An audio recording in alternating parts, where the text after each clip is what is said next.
mon Algérie à moi, celui qu'on va retrouver aujourd'hui, que je vous propose de retrouver, ne vous est pas inconnu. Il est psychiatre, il est né au milieu des années 60 à Ezelgen, un petit village d'altitude des montagnes kabyles en Algérie. Et il est installé depuis presque 30 ans, c'est ça, en région Ouais, parisienne. On ouais. pourrait dire qu'il aura connu le parcours, on pourrait dire un peu schizophrénique, puisqu'on s'adresse à un psychiatre, il a connu le parcours un peu schizophrénique des médecins étrangers en France.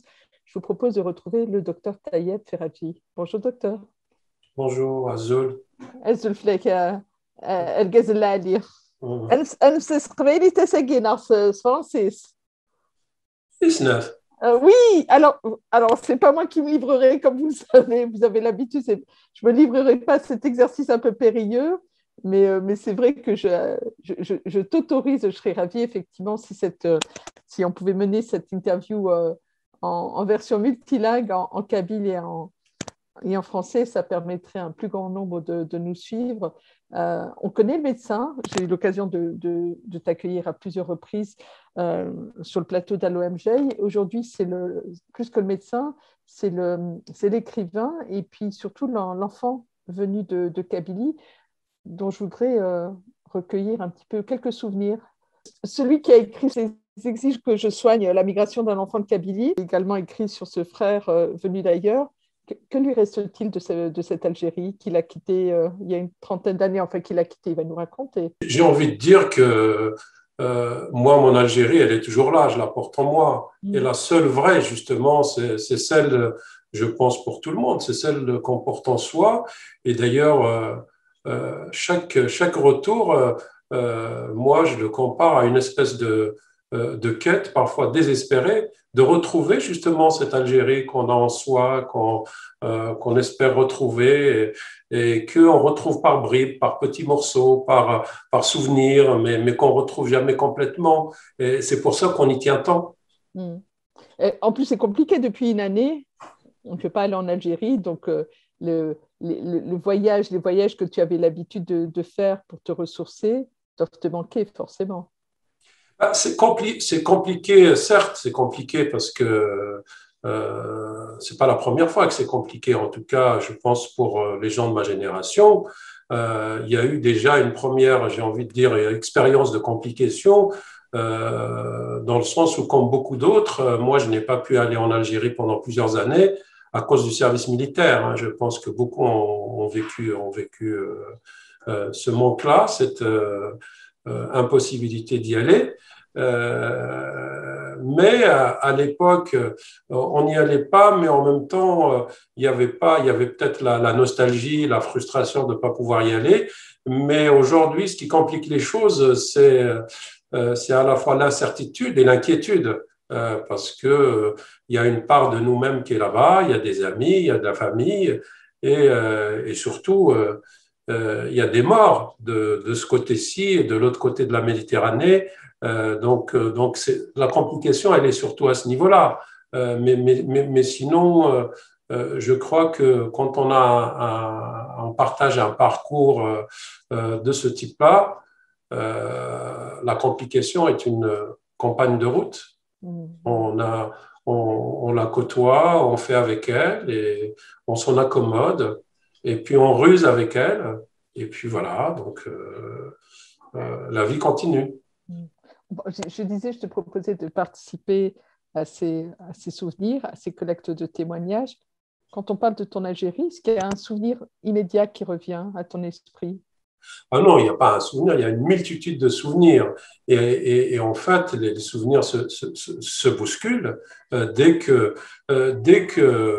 j'entends un son musical, dès que j'entends une tonalité kabyle, dès que je hume une odeur de plat algérien.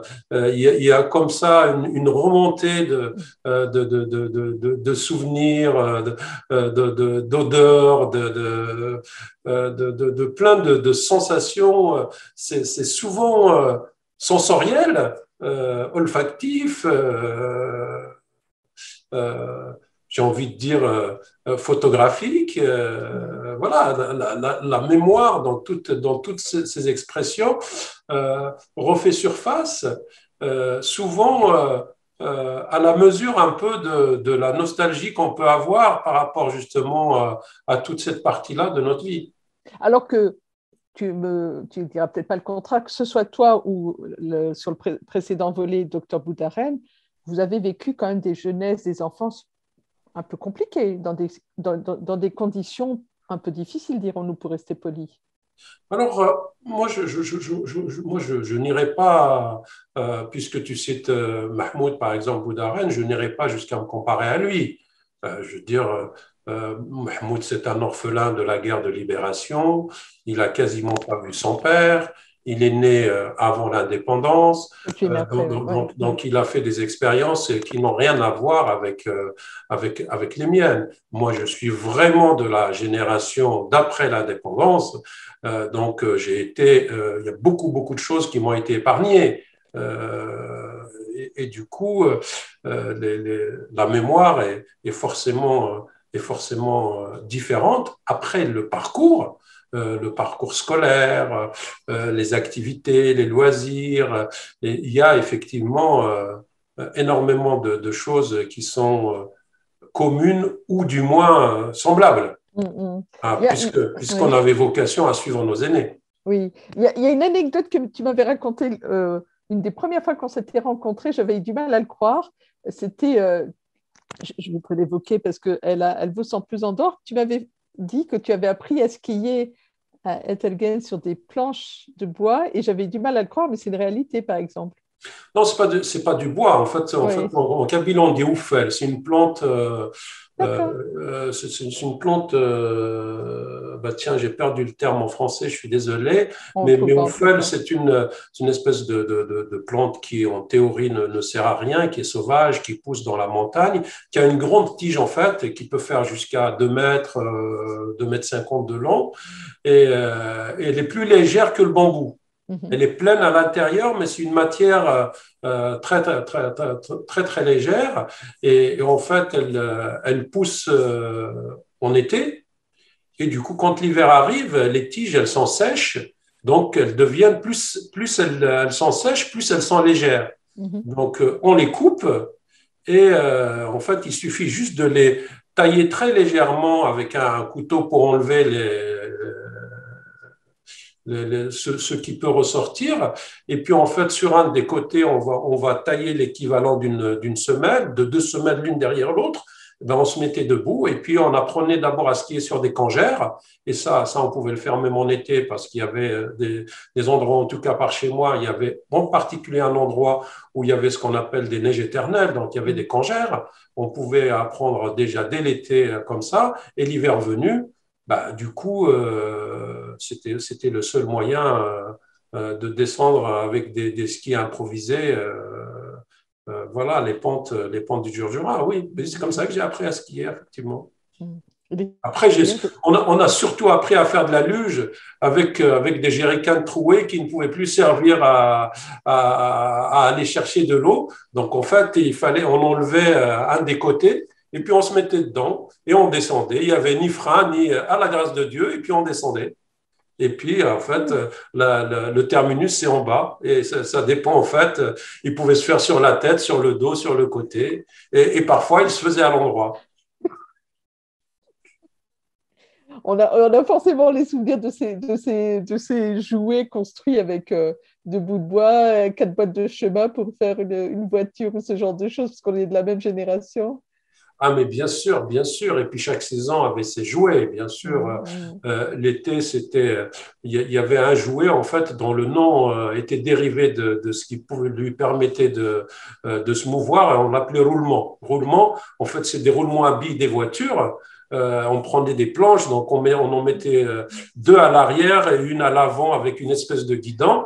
Et puis on s'asseyait dessus et puis on descendait toutes les pentes possibles et imaginables. Si je devais partir de la question de la scolarité, moi, maintenant, avec le recul, j'estime avoir eu une chance extraordinaire dans le sens où, en fait, quand quand j'ai eu l'âge d'aller à l'école, ça a coïncidé avec l'ouverture de la première école dans mon village.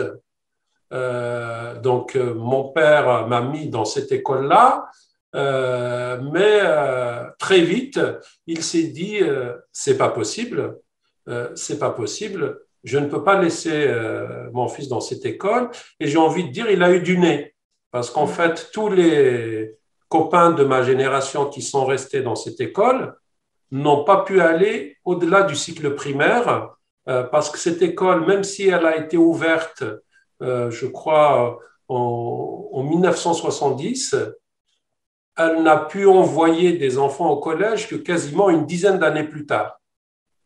Je ne sais pas trop l'expliquer, mais en tout cas, ça n'a pas été possible. Et du coup, j'ai envie de dire que quelque part, mon père a eu du nez, hein, pour reprendre l'expression. Donc, au bout d'une année dans cette école, il s'est dit non, c'est pas possible, je ne vais pas le laisser là. Et du coup, il m'a inscrit dans une école dans un village qui est à 10 km en contrebas, qui s'appelle Ouingra, le village de Slimane Azem, pour ne pas le citer. Et il m'a inscrit là. L'école d'Ouingra a été ouverte au début du XXe siècle. Hein. Je crois, si je ne m'abuse, elle a été ouverte peu de temps avant le début de la Première Guerre mondiale, ou au tout début. En tout cas, moi, quand j'y suis allé, elle existait déjà depuis plus de 60 ans. Et du coup, j'ai pu aller dans cette école-là, moyennant quoi, effectivement, j'ai pu donc passer à l'époque mon examen de sixième et aller au collège, donc en pension, à l'internat, comme on disait à l'époque, aux Ouadia. Zouadia, qui est le chef-lieu de la commune à l'époque, qui était à 20 km dans la petite vallée en contrebas du village. Mais ce qui était extraordinaire, ce que je me rappelle avec vraiment avec beaucoup d'attendrissement, c'était toute cette période où pendant 5 ans, j'allais à l'école, je dévalais la pente, l'ancien sentier romain pour aller à l'école. Donc, ça faisait quand même 9 km pour aller à l'école et autant pour rentrer. Je faisais ça matin et soir pendant 5 ans. Et c'est des souvenirs extraordinaires. Et pour ceux qui ne connaissent pas, ça peut être intéressant de dire qu'il y a un dénivelé de plus de 600 mètres à faire entre les deux villages, parce que je ne connais pas l'altitude exacte de Ounigran, mais elle ne dépasse pas les 400 mètres, alors que la maison de mes parents était à 1100 mètres. Et bien sûr, à l'époque, il n'y avait pas de route carrossable.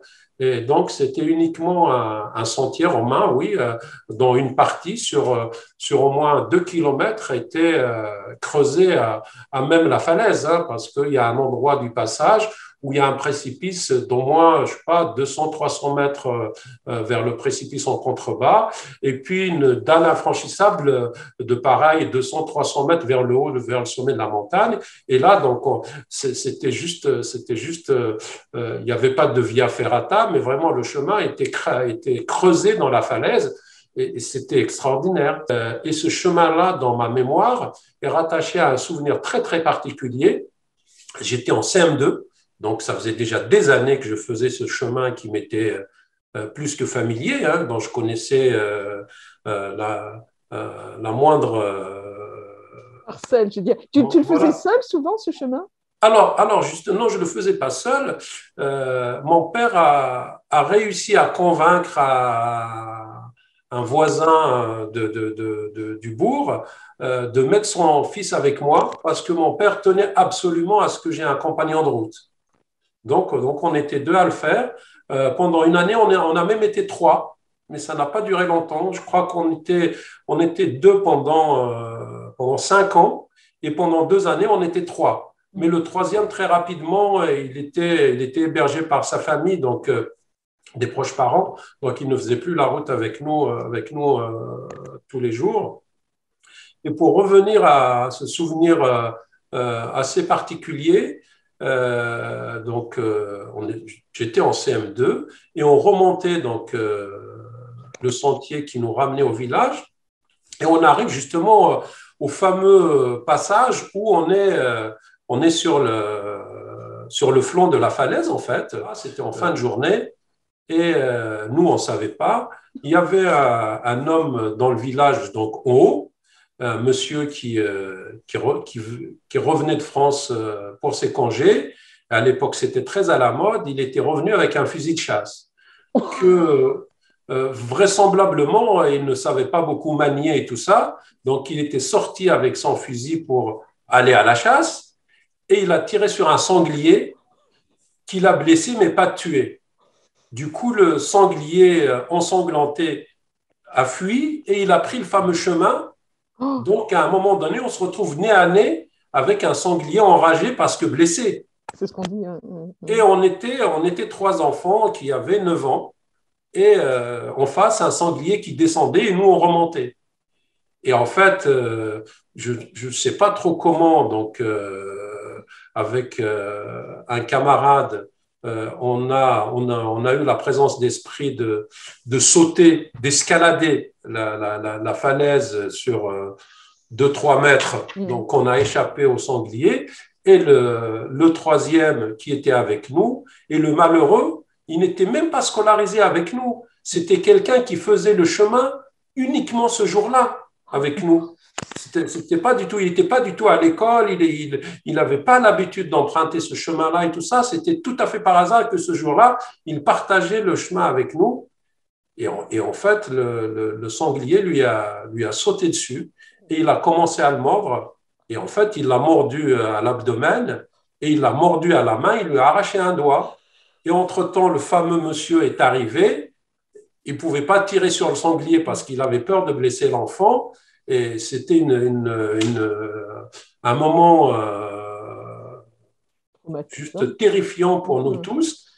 À un moment donné, il a lâché le petit camarade et il s'en est éloigné un peu. Et là, le monsieur a pu lui tirer dessus à nouveau, il l'a tué. Et du coup, on a pu porter secours. Enfin, pas nous, hein, parce qu'il y a d'autres adultes qui sont arrivés, notamment un jeune homme du village, et qui a pris sur ses épaules le petit camarade. Et bien sûr, il a redescendu le chemin parce qu'il fallait faire le chemin en sens inverse pour aller à l'hôpital, parce que l'hôpital, c'était dans la vallée. Donc, il a fallu lui a fait une espèce de pansement de fortune pour arrêter le saignement. Et ils l'ont emmené à l'hôpital. Et je crois qu'il a définitivement perdu le deuxième doigt d'une de ses mains. Mais c'est assez marrant qu'on en parle aujourd'hui parce que ce jeune homme qui maintenant est devenu un monsieur bien dans sa peau, il m'a recontacté via les réseaux sociaux il n'y a pas très très longtemps et je lui ai rappelé ce souvenir-là et il s'en rappelait très bien lui aussi. Vous avez des nouvelles du sanglier, non?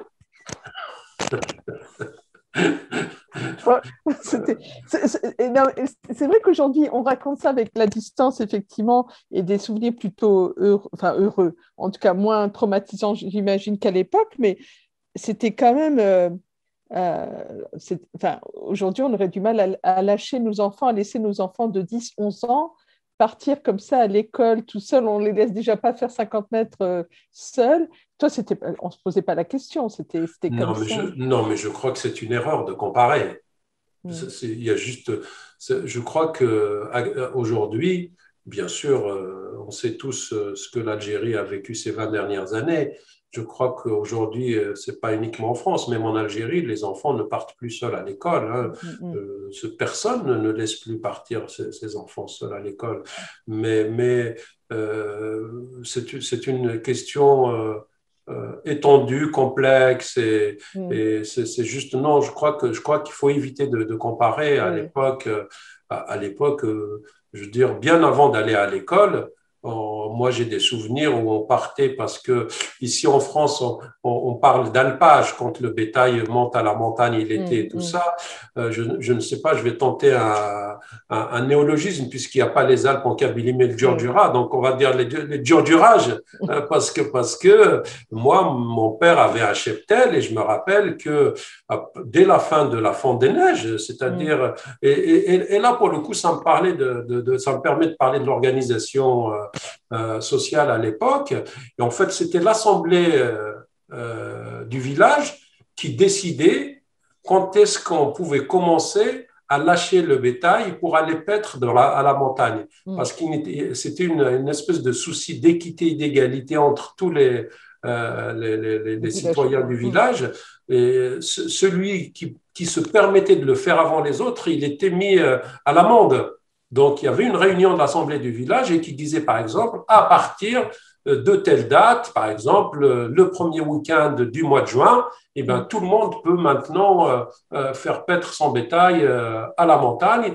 Et du coup, moi, je me rappelle dans ma famille, donc on avait un certain nombre de têtes de bétail qui étaient pendant toute la saison estivale à la montagne. Et nous, les enfants, eh bien, on se levait très, très tôt le matin pour aller, notre rôle, c'était d'aller les diriger vers des points d'eau parce qu'il fallait les faire boire. Et puis l'après-midi, les rediriger vers des pâturages qu'on avait identifiés au préalable pour qu'ils puissent, c'est une manière de les engraisser. Et puis, du coup, ça permettait à mon père de les revendre une fois l'automne venu, parce qu'entre-temps, ils ont été engraissés, ils ont gagné en poids et en prix. Voilà, donc, du coup, dès que j'ai appris à marcher, j'ai participé à cette activité-là. Donc, la montagne, elle grouillait d'enfants qui étaient tout seuls, mais aussi des adultes. Voilà, il y avait, la question ne se posait pas. Aujourd'hui, personne ne peut imaginer qu'un enfant de 4 ou 5 ans puisse se balader tout seul dans le Djurdjura. Voilà, c'est ça la réalité. Donc, a fortiori, aller à l'école, voilà, je crois qu'à l'époque, on était les enfants un peu de tout le village, voire les enfants de tout le monde. Donc, tout le monde protégeait les enfants, ça allait de soi. Il n'y avait pas de. Je ne me rappelle pas que ça a jamais été une préoccupation pour qui que ce soit. Et je n'ai pas non plus le souvenir de quoi que ce soit qui soit arrivé à un enfant, hormis ce qui peut se passer entre les enfants eux-mêmes. Voilà, parce qu'en tant qu'enfant, on avait aussi nos histoires. Voilà, même le harcèlement, puisque c'est très à la mode aujourd'hui, ça a toujours existé. Il y avait ça, mais c'est tout. Mais sinon, les adultes en tant que tels, ils étaient là pour protéger les enfants. Les seules histoires qui pouvaient arriver à un enfant, c'était avec d'autres enfants. Et je me rappelle même une autre anecdote. Là, j'étais déjà un peu plus âgé, j'étais au collège, et il y avait un camarade qui faisait l'école buissonnière, et le surveillant général, puisque c'était comme ça qu'on appelait le CPE, l'a renvoyé en lui disant « Tu ne reviens pas si tu ne viens pas avec ton père ». Donc, il sort dans le bourg, et là, il rencontre un homme du village, il lui dit « Viens avec moi parce qu'on m'a renvoyé du collège, sinon je ne peux pas y retourner ». Donc, monsieur qui était effectivement du village, il va avec lui, et ils arrivent, donc le surveillant général les accueille, et il lui dit « Mais pourquoi vous l'avez renvoyé ?» Il lui dit « Mais parce que… il s'absente sans autorisation, sans excuse, c'est pas acceptable. » Et là, le camarade qui, en fait, n'est pas allé chercher son père parce qu'il avait peur de se prendre une rouste, et là, il se prend une rouste devant le surveillant général par le monsieur qui l'a fait venir, et voilà, et il pensait qu'il était sorti d'affaire, sauf que le monsieur en question a fait un rapport détaillé au père du gamin, qui, une fois le week-end arrivé, eh ben, il a eu droit à une deuxième rouste. Voilà un peu comment les choses se passaient. Le règlement à l'amiable, dirons. Voilà, c'est tout à fait ça. Ça servait de leçon. Du collège, tu pars ensuite au collège. Après, c'est le lycée. Le collège, c'était aux Ouadia. Le lycée, c'était à Dramizane. Et la dernière année de collège, moi, parce que là, ça va être d'ailleurs… ça va être bientôt l'anniversaire. Le souvenir marquant de mon dernière année de collège, c'était avril 80. Parce que j'ai fait les premières manifestations de ma vie, parce qu'on a fermé le collège et on est sorti et on a défilé dans la ville plusieurs jours de suite. Donc, on s'est senti, on avait l'impression d'avoir grandi, d'avoir pris des responsabilités.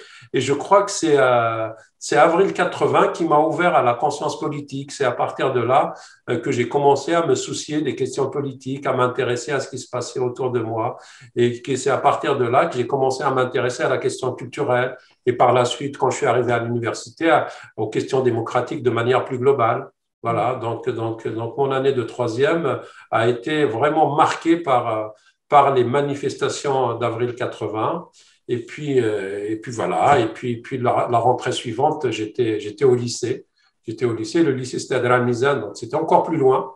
Et là, c'était une autre époque parce qu'au lycée, un autre souvenir assez attendrissant aussi, au lycée, j'ai découvert le cinéma parce qu'on était interne et on a une après-midi par semaine. À l'époque, c'était le mercredi après-midi, je crois, ou le lundi, je ne sais plus, parce que le week-end, c'était devenu entre-temps le jeudi et le vendredi. C'était le lundi après-midi, on avait le droit de sortir. Et du coup, eh ben, on en profitait pendant notre sortie pour aller au cinéma de Dalmisen pour voir un film. Et à l'époque, c'était soit des films westerns, soit des films hindous. Et Johnny Too. ben oui, bien sûr. Il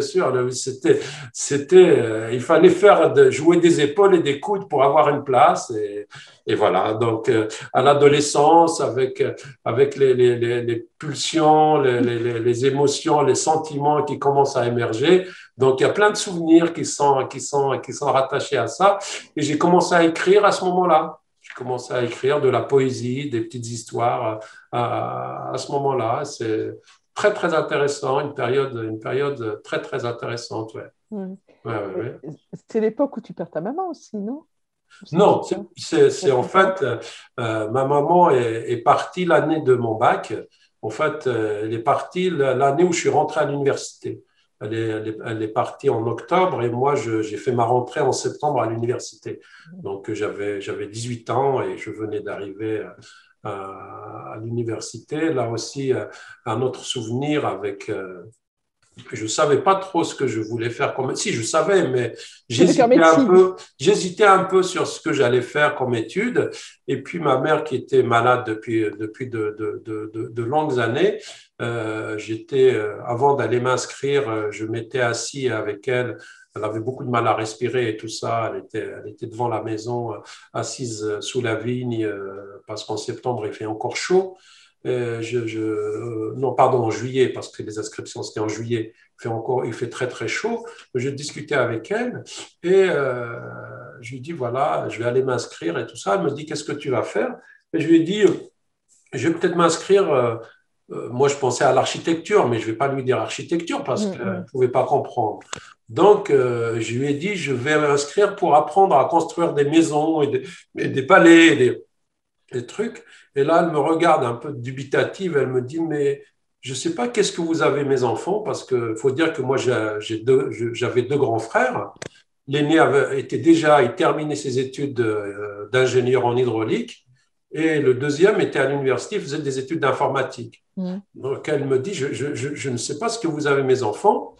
Il y en a un qui fait des études pour l'arrosage, alors que nous, on a toujours arrosé sans avoir besoin de passer par l'école. Et l'autre, je ne sais même pas ce qu'il fait. Il fait des études, je ne sais même pas ce que c'est, je ne comprends pas ce qu'il fait. Voilà que maintenant, tu veux faire des études pour construire des maisons. Et nous, on n'a jamais eu besoin de faire des études pour construire nos maisons. Et elles nous gardent bien au chaud et bien au frais en été et tout ça. Je dis, mais alors, t'en penses quoi? Elle me dit, moi, les seules études qui vaillent la peine d'être faites, c'est où tu es enseignant ou tu es docteur. Ouais. Parce que quand tu es enseignant, tu transmets le savoir, et quand tu es docteur, tu soignes les gens. Et en fait, je pars à la fac et je m'inscris en médecine, enfin, pour essayer de faire médecine. Et puis voilà, c'est comme ça que.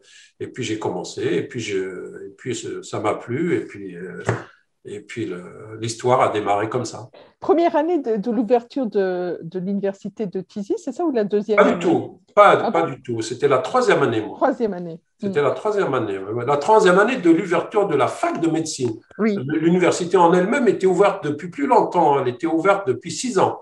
Parce que la fac de médecine n'a pas été ouverte tout de suite. Donc, à bien 2-3 ans après l'ouverture de la fac, il y a eu la création de la faculté de médecine et ma génération en a fait partie de ce qu'on appelait à l'époque la troisième promotion. Tu, tu voudrais nous raconter, je ne veux pas les livrer moi, à moins que tu acceptes de les livrer, deux, trois anecdotes sur ces enseignants à l'époque, dans les années 80. L'Algérie a besoin d'enseignants et elle fait venir beaucoup d'enseignants, c'est dans le cadre de coopération, c'est ça, il y a beaucoup d'enseignants étrangers. Moi, j'ai eu des droits à des coopérants depuis le collège parce que je fais partie aussi des tout premiers qui ont eu à subir et à vivre ce qu'on appelle l'arabisation. Donc, moi, j'ai un souvenir horrible, par exemple, au collège. Moi, j'étais à Ounigraran, j'étais dans une école où l'enseignement était dispensé en français. Beaucoup, en tout cas, on faisait beaucoup de choses en français, hein. Le calcul, la géométrie, je me rappelle même l'histoire-géographie et tout ça, on faisait en français. On avait de l'arabe, mais l'arabe, c'était uniquement pour la grammaire, le lexique arabe et c'est tout. Et puis l'éducation religieuse, c'était tout ce qu'on faisait en arabe. Tout le reste, on le faisait en français. Et en fait, arrivé au collège, donc il y a eu une décision de créer des sections qu'on appelait arabisées à l'époque. Et en fait, on a orienté arbitrairement des élèves dans ces sections-là. Et moi, j'ai fait partie de ceux qui ont été orientés dans une section arabisée, à tel point que j'ai failli arrêter mes études parce que c'était insupportable pour moi l'idée de faire les mathématiques, les sciences naturelles, la physique en arabe et tout ça. Et puis, je savais déjà, j'étais, entre guillemets, instruit par mes frères qui m'ont dit, mais si tu fais en arabe, ça ne sert à rien. C'était un peu il y avait une vision très, très dévalorisée de ces nouvelles sections qui étaient en train d'être créées. C'était très, très mal vécu. Mais on m'a orienté d'office vers ce type de section et j'ai passé plusieurs jours à pleurer. Et mon père, pendant 3 jours, a fait le siège du directeur du collège à l'époque qui n'a jamais voulu le recevoir.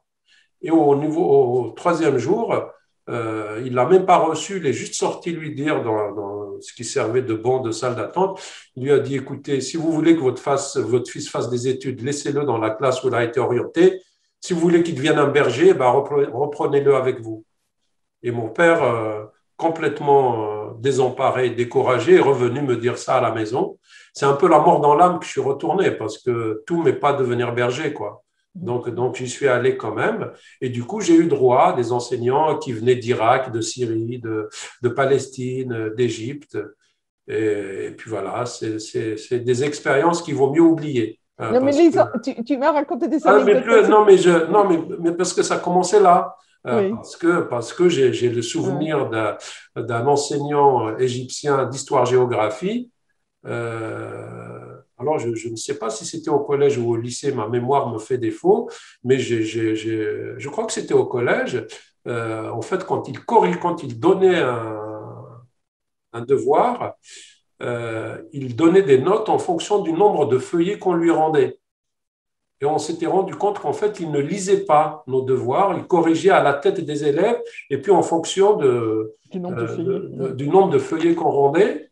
Et on en a eu la certitude le jour où un camarade a raconté le déroulé d'un match de football et il lui a donné 15 sur 20.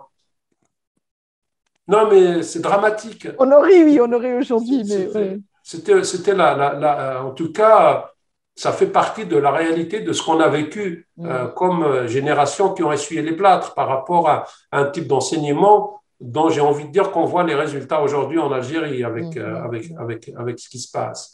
Mais on était trop jeunes pour saisir les enjeux, donc ça a continué. Donc au lycée, on avait aussi des enseignants qui venaient du Moyen-Orient de qualité très, très inégale, parce que j'ai eu aussi des enseignants dont je garde un très, très bon souvenir, qui étaient orientaux, mais qui étaient vraiment très proches de nous et qui faisaient du très bon travail. Donc, c'était très inégal. Et puis après, à l'université, effectivement, on a eu des Russes. On a eu des Français et des Russes, on a eu tout. Hein. Mais les Russes, ils avaient fait 3 mois de français à l'Alliance française et puis ils débarquaient à Tizi Ouzou pour enseigner la biochimie, pour enseigner la physique, les statistiques. Et voilà, donc on a eu plein d'anecdotes avec eux, du genre en séance de travaux dirigés, on était en classe, on faisait de travaux dirigés. Le pauvre enseignant, il était déjà en peine pour nous expliquer certains concepts en français. Et puis, du coup, comme il ne parlait pas bien, donc on avait du mal à se concentrer, bah, du coup, on ne l'écoutait pas. C'est logique. Du coup, on discutait entre nous et le pauvre, ça l'énervait encore plus parce que nous, on n'avait aucune empathie pour lui, parce que on estimait que c'était une catastrophe, on ne comprenait pas, et lui, il s'énervait.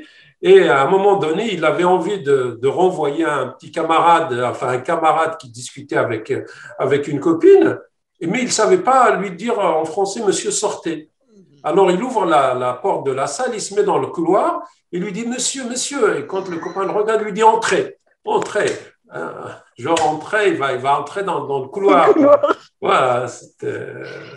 Tu veux pas nous raconter Alors, une autre fois, c'était un couple c'était des enseignants de biochimie, si je ne m'abuse, un monsieur et sa femme. Et on était devant la salle en attendant le début du cours. Et effectivement, en début d'année, Tizi Ouzou, il peut faire jusqu'à 42, 43 degrés. La Hein. rentrée, c'était septembre, hein, c'est ça? C'était au début Tout début septembre. septembre. En médecine, on commence très très tôt et c'est tout de suite, il n'y a pas de, on enclenche tout de suite sur les cours et tout ça, hein, donc très très chargé les programmes. Donc on attendait le début des travaux dirigés, on discutait avec eux en petits groupes et comme il faisait chaud et cette dame qui voulait aussi sympathiser avec nous, elle regarde un camarade, elle avait envie de lui dire j'ai chaud, elle le regarde, elle lui dit je suis chaude. Et mon Dieu, donc, imagine facilement notre réaction à tous et tout À ça. votre âge, en Donc, plus. voilà, à notre âge, en plus, 18, 19 ans, 20 ans. Donc, bien sûr, on éclate de rire et puis voilà, je te laisse imaginer un peu tout ce qu'on peut avoir comme fantasme derrière. Et le mari a compris, en fait, que quelque chose n'allait pas. Et puis, il la regarde, il lui dit, non, non, il faut pas dire ça. Il faut dire, je suis en chaleur. Mais ça, c'est les bonnes anecdotes Oui, oui. de nos expériences de travail avec les coopérants russes. Je voulais revenir sur ces souvenirs, effectivement, parce que on les raconte aujourd'hui aux jeunes générations qui n'ont pas connu ces histoires, pour dire que ça existait, que c'est une période de l'histoire aussi algérienne. Et dans ces années-là, tu pensais déjà venir en France? Tu t'étais projeté dans l'avenir en disant, voilà, je finis mes études, je quitterai l'Algérie, ou c'était absolument pas… Non, absolument pas. C'est vrai. Absolument pas. Je crois que quand on est jeune, on est idéaliste et plein d'illusions. Donc, je pense pouvoir dire que comme beaucoup de mes copains, de jeunes de ma génération, on avait envie de rester chez nous, de faire notre vie là-bas et tout ça. Et en fait, le projet de partir, il a émergé progressivement et un peu plus tard. Un peu plus tard. Moi, j'ai commencé à venir en vacances très, très tôt. Mais quand je venais en vacances, j'étais très, très content de rentrer pour reprendre mes études là-bas. Et moi, en tout cas personnellement, à l'origine, je voulais être médecin généraliste pour travailler soit dans mon village, soit à proximité, éventuellement aller faire le médecin itinérant dans le sud pour aller voir les populations nomades, travailler avec elles, travailler au grand air et tout ça. Bon, mais c'était un peu des rêves, des projets qu'on peut avoir quand on a 18-20 ans, quand on nourrit un idéal et que on a plein d'illusions. Mais en fait, au fur et à mesure que on a commencé à faire des stages à l'hôpital, à travailler avec des seniors, c'est-à-dire des médecins qui nous enseignaient, qui nous apprenaient le métier et qui déjà commençaient à nous dire combien c'était difficile, combien eux-mêmes perdaient leurs illusions. Et puis, on voyait aussi le champ politique, on prenait conscience un peu de la fermeture du champ politique, de l'absence de perspective en termes d'épanouissement personnel, en termes de projets professionnels.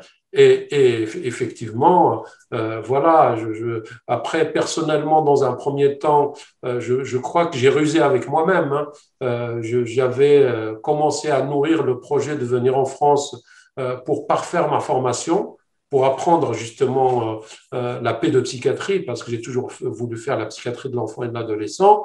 Donc, c'était un peu l'excuse que je me suis servi à moi tout seul et que j'ai commencé à servir à mon entourage. Mais le jour même du départ, je n'étais déjà plus dupe du tout de mes projets et je n'espérais qu'une chose, c'était de pouvoir m'installer et de pouvoir faire ma place et de ne pas, voilà, parce que parce qu'à l'époque, c'était pas du tout évident de pouvoir rester. Hein. Donc c'était déjà une grande chance de pouvoir partir. Et il y avait énormément d'incertitudes sur la possibilité de rester. Donc c'est un peu comme ça, c'est un peu comme ça que ça s'est fait. Après donc il y a eu des années extraordinaires à Tizi Ouzou d'études de médecine parce que personnellement, d'abord j'ai eu la chance de faire partie de ceux qui ont réussi parce qu'il faut quand même rappeler qu'il y a un concours qui est très dur. Moi, ma promotion, c'est le terme qu'on emploie, je me rappelle très très bien, on était 360 et ils en ont pris une cinquantaine pour faire médecine. Donc, j'ai eu la chance de faire partie de ce groupe de 50 qui ont réussi. Et ça a été des années extraordinaires en termes de découverte à la fois de la Kabylie, de l'Algérie de manière générale, d'éveil politique et culturel, parce qu'au début des années 80, il y avait une dynamique indescriptible et extraordinaire à l'université de Tizi Ouzou, avec beaucoup de dynamisme et surtout énormément d'effervescence sur le plan politique et culturel. Moi, très très tôt, j'avais 18 ans, à l'époque, il y avait par exemple des cours de berbère qui étaient enseignés par rien de moins que Mouloud Mamri et d'autres. Je le cite lui parce que il n'y a personne qui ne connaît son nom, mais il y avait aussi d'autres qui assuraient ces cours-là. Il y avait Keteb Yassine, j'avais l'impression qu'il avait une chambre à la cité universitaire, tellement il était là souvent. Euh, voilà, des chanteurs qui venaient dès que les étudiants les sollicitaient. Je veux dire, je parle de Matou Blounès, de Haït Megillet, et plein d'autres qui venaient à la fac parce que, sans aucune nostalgie vraiment, je crois qu'à l'époque, les étudiants avaient une aura qui dépassait largement leur statut d'étudiant, qu'ils sortent se balader en ville ou qu'ils aillent solliciter tel ou tel écrivain pour venir donner une conférence ou tel artiste pour venir faire une performance à l'université. Dans mes souvenirs, on n'a jamais essuyé de refus. Les gens étaient heureux et enchantés de venir se produire devant les étudiants. Et je me rappelle d'assemblées générales interminables où on parlait politique, on parlait culture et tout ça. Donc c'était une espèce de vivier, une espèce d'environnement juste extraordinaire. C'est des années que j'ai envie de dire, d'appeler presque post-révolutionnaires parce qu'elles ont suivi avril 80, qui étaient pour moi des années, oui, des années de formation, des années de découverte, des années d'engagement. Voilà, parce qu'on était tous plus ou moins engagés. D'ailleurs, c'est durant cette période-là que, dans les suites d'une manifestation qui était organisée justement à l'université, il y avait un monsieur qui s'appelait Mahfoud Boussepsi, qui était psychiatre à Alger et qui était venu donner une conférence à Tizi Ouzou. Et quand je l'ai écouté, je me suis dit, c'est ça que j'ai envie de faire. Je me suis dit, mais c'est ça que j'ai envie de faire. C'était quasiment une révélation parce qu'il faisait une conférence sur le lien entre langue maternelle, identité, démocratie, transmission, enfin tout ce qui aujourd'hui me parle, tout ce qui aujourd'hui fait le cœur de ma réflexion, et ben les germes ont été semés par cet homme-là. C'était au début des années 80. Donc je l'ai écouté et le jour où on a passé ce qu'on appelle le résidanat, le concours pour en fait accéder à la spécialité, j'étais moyennement classé, mais mon classement me permettait de choisir un certain nombre de spécialités, pas toutes, mais quand même un nombre tout à fait honorable de spécialités. Et ben, quand mon tour est venu, aucune hésitation. J'ai choisi un poste de psychiatrie chez lui et je ne l'ai jamais regretté. Parce que là aussi, ça a été 4 années d'une richesse extraordinaire. Donc, du coup, je suis parti à Alger. Je découvrais la capitale, là aussi, énormément d'anecdotes, parce que pour celle qui a fait le plus rire autour de moi, c'était une propension que j'avais à parler systématiquement en kabyle où que je sois. J'arrivais, que ce soit au cinéma, au restaurant, dans les transports, je parlais en kabyle. Et quand je me rendais compte que mon interlocuteur ne comprenait pas le kabyle, et ben, du coup, je réessayais une autre langue, l'arabe ou le français.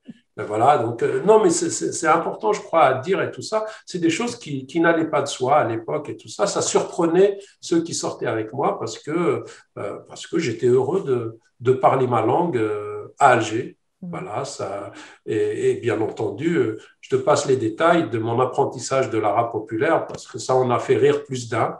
Mais je crois qu'au terme des 4 ans, j'arrivais, même si je gardais mon accent kabyle, j'arrivais quand même à me débrouiller. Oui. Capacité Voilà, d'adaptation, tu faisais voilà, référence au professeur Poussepsi. voilà. Sa disparition est un peu le déclenche, enfin le déclic pour que tu décides définitivement de quitter l'Algérie. Je nourrissais déjà le projet de venir en France avant son assassinat, mais j'avoue aujourd'hui, bien après sa disparition, que je n'ai jamais osé le lui dire. Parce que pour lui, c'était juste inacceptable que ses élèves, qu'il les forment et puis qu'ils aillent profiter à un autre pays, travailler dans un autre pays. Très clairement, il nous formait pour qu'on serve notre communauté, pour qu'on serve notre pays. Il parlait en français, mais c'était un nationaliste convaincu. Donc voilà, ceux qui le connaissent peuvent en témoigner. Donc je crois que tous ceux qui voulaient partir ne le disaient jamais devant lui, ne le disaient jamais à lui. Et j'en fais partie, hein. Je crois que je l'avoue en toute honnêteté, en toute simplicité aujourd'hui. Mais en fait, son assassinat, auquel j'ai assisté en direct parce que j'étais présent, je fais partie de ceux qui l'ont emmené aux urgences à l'hôpital et tout ça.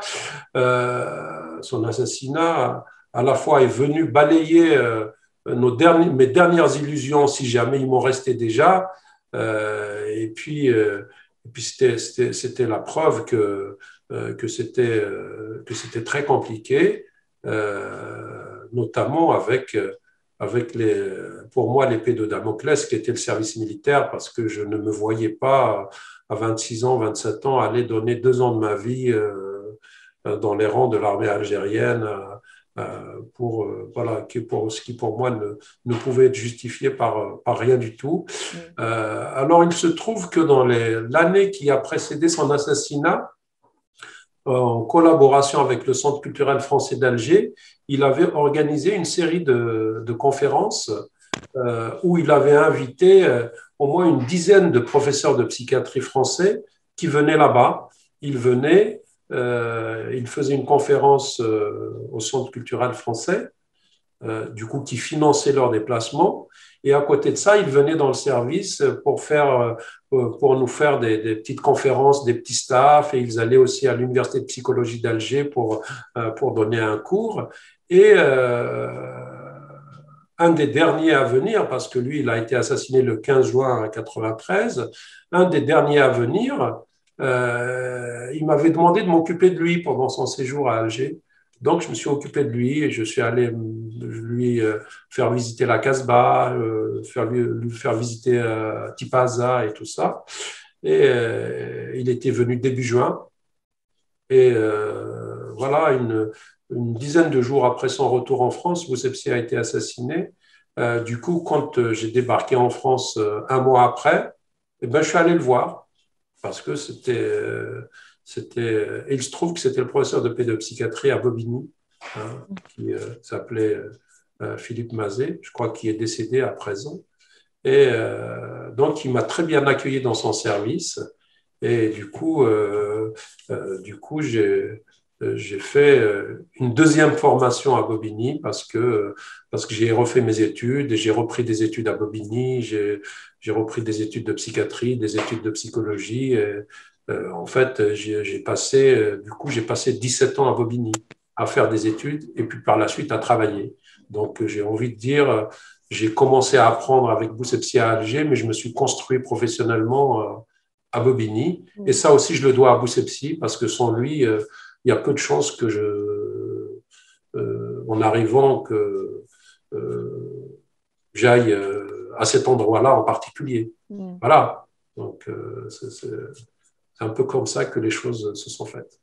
Une belle, une belle tranche d'histoire. Hein. C'est vraiment. Merci d'avoir partagé ces. Je connaissais quelques anecdotes, mais raconter toujours avec ta manière de narrer, de remémorer les souvenirs, c'est toujours un bonheur. Il y a, malgré toutes les difficultés, tu retournes assez régulièrement en Algérie, parce que tu te dis. Alors, il y a eu dans les années 90 une période de 6 ans durant lesquels je n'y suis pas retourné encore une fois parce que c'était les années noires. On Mais était tous moi, à peu près c'était pas à ça la qui même m'a enseigne. empêché, Ouais. c'était vraiment le service militaire. D'accord. Dès lors qu'il y a eu une loi d'amnistie Pianistique. voilà, qui dispensait de service militaire les gens de ma génération, une semaine après avoir eu mon document, j'étais en Algérie. Et c'était un voyage réparateur parce que ce voyage-là m'a permis de me réconcilier avec l'Algérie et puis d'envisager. Il y a eu ce voyage-là et puis il y a eu le tremblement de terre Beaumerdès. 2003 à Boumerdès Mm. où je suis allé comme responsable de la mission de Médecins sans frontières où j'ai passé plus d'un mois où j'ai vraiment travaillé, renoué avec les gens sur place et tout ça. Et en fait, depuis, je n'ai jamais cessé, avant le début de l'épidémie actuelle, d'y aller. Et ces dernières années, j'ai énormément de plaisir à accompagner en particulier deux associations là-bas, Mm. une association à Constantine et une autre à Bouzgane en Kabylie qui s'occupe d'enfants handicapés où il m'est arrivé ces dernières années d'aller jusqu'à 6-7 fois par an exprès pour travailler avec ces associations.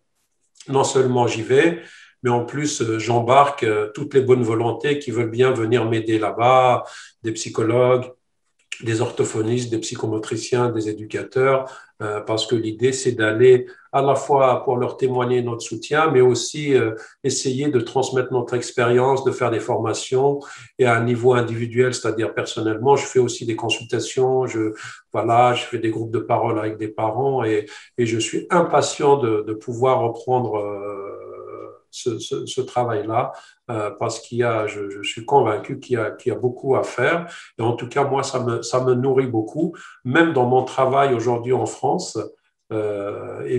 c'est une expérience qui me nourrit beaucoup et qui enrichit mes outils dans le travail ici au quotidien, même dans mes responsabilités aujourd'hui de gestion d'un territoire assez étendu.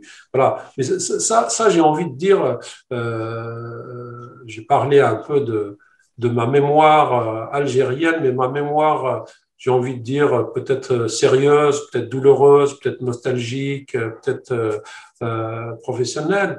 Mais faut absolument, j'ai besoin d'insister sur le fait que tout notre échange là, c'est uniquement un volet ou un aspect de cette mémoire-là. Mm. Il y a plein d'autres pans de mes Algéries, de mon Algérie dont on n'a pas parlé, parce que j'ai commencé mon introduction par parler de senteurs, d'odeurs, de sons et tout ça. Toute cette partie-là, on n'en a pas parlé, parce que l'Algérie, pour moi, c'est aussi pour moi le goût des figues et des cerises. C'est aussi le bruit du ruissellement de l'eau à la fonte des neiges au printemps. L'odeur du fumier, Pas tant que ça, pas non, tant que ça. pas tant que ça, non, non, non, non, c'est la couleur, c'est la couleur des cerisiers, que ce soit quand ils sont en fleurs au mois de mai ou quand ils sont pleins de fruits au mois de juin, des fruits gorgés de jus et qui dégoulinent sur notre menton quand on croque dedans avec, voilà, et puis ce bonheur d'aller à la source avec cette eau qui reste à une température ambiante 365 jours par an, à tel point que l'été, quand il fait 40 degrés, on a l'impression qu'elle est glacée parce qu'en fait, elle est à 12 degrés. Et l'hiver, quand il fait froid, qu'il fait des températures négatives, on a l'impression qu'elle est chaude alors elle est égale à elle-même.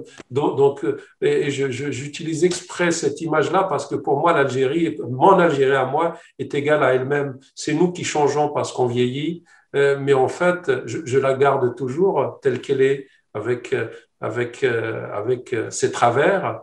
Mais ce qui m'aime le plus, c'est ses qualités. C'est ce qui m'a nourri, ce qui m'a fait grandir et ce qui a fait que je suis aujourd'hui l'homme que je suis devenu. Voilà, je crois que mes racines resteront à jamais là-bas. Et quoi que je fasse ici, je reste un enfant de cette Algérie-là. Tu n'as jamais cherché à lutter, à oublier d'où tu venais. Peut-être une dernière question avant de faire un coucou amical dans les destins croisés à Jean-Yves et Dominique Herbin, qui font partie de ton histoire algérienne aussi. On a évoqué, j'avais recueilli le témoignage de Jean-Yves, un de tes amis, j'avais rencontré Jean-Yves Herbin. Tu envisages, alors pardon si c'est une question indiscrète et dans ces cas-là, je t'autorise à ne pas y répondre, mais est-ce que tu envisagerais d'aller passer tes vieux jours en Kabylie? Honnêtement, je ne sais pas du tout. Mais par contre, juste avant l'épidémie, j'avais même discuté avec un ami qui est médecin généraliste aux Ouadia, donc chez moi. On a commencé à discuter très sérieusement d'un projet de consultation régulière parce que mon but, c'est, j'espère pouvoir travailler encore pendant de très longues années. Donc, en fait, dans l'immédiat, mon but, c'est de rendre service aux enfants et aux familles chez moi, dans ma Kabylie, parce que charité bien ordonnée commence par soi-même. Donc, j'ai envie de commencer par chez moi et j'ai surtout envie d'essayer, dans la mesure de ma disponibilité, et de rendre service à des enfants qui, aujourd'hui, voilà, en Kabylie, il y a très peu, voire pas du tout de pédopsychiatres, et j'ai la faiblesse de croire que je peux rendre service à certaines familles, à certains enfants. Donc, avant de penser à finir ma vie, je pense plutôt à commencer une nouvelle vie, Voilà. c'est-à-dire à vouloir travailler avec des enfants et des parents pour voilà, les accompagner dans la mesure du possible. Donc, essayer d'y aller régulièrement pour être en mesure de faire de vrais suivis. C'est-à-dire, je ne veux pas voir des enfants au hasard une fois par an, une fois tous les 2 ans. J'ai envie d'y aller de manière régulière pour pouvoir être présent avec un certain nombre d'enfants et de familles, pour pouvoir voilà, les conseiller, les accompagner et les aider voilà, dans la mesure de mes compétences et de mes moyens. Ça j'espère pouvoir le faire, j'espère pouvoir le réaliser. Et la question de la fin de la vie, moi, je te répondrai par une expression extraordinaire de Mouloud Mamri, hein, qui est vraiment, après Boussepsi, un de mes maîtres à penser. Il disait la chose suivante, il disait chaque réplique peut être la dernière. Donc, je ne sais pas quand est-ce que viendra la dernière réplique, mais en tout cas, je pense déjà à faire et pas à terminer. Je commence plutôt à commencer des choses et pas à les terminer. Ça, c'est normalement, c'est clair que la déformation professionnelle oblige, c'est le psychiatre qui vient de s'exprimer. Dernière question, si il fallait résumer l'Algérie en une chanson, à laquelle penses-tu? À laquelle j'en pense à plusieurs, mais celle qui me vient spontanément, c'est chez les Fredem, le Kon de Tsoral Fmzé. Non, mais pose la question, je te réponds. Non, l'autre chanson, c'est mes deux chansons préférées, c'est toujours chez Fredem. Shahal Davridi, Slir, il m'a fait Nadanna. Donc, parce qu'encore une fois, moi, je suis un enfant de l'indépendance, mais je suis un enfant de parents qui ont connu le typhus, qui ont connu la guerre, qui ont connu la famine. Donc, même si personnellement, je n'ai jamais eu faim de ma vie, jamais, mais j'ai été marqué, je crois que j'ai été marqué par la manière dont mes aînés racontaient la faim et racontaient le manque et les souffrances qu'ils ont vécues. Et je crois que je porte la trace de cette mémoire-là. Et c'est aussi pour ça qu'aujourd'hui, soigner, accompagner, soutenir fait partie de mes raisons de vivre. C'est fondamental. Je rappelle combien tu as travaillé sur l'approche transculturelle, parce qu'on ne peut pas approcher un patient, une famille de patients de sans tenir compte de son berceau culturel, de sa manière de percevoir et d'appréhender le monde. Absolument. On passerait des heures avec toi, Dada Tayeb. Eh ben, Al-Noral. Al-Toufat. Merci beaucoup.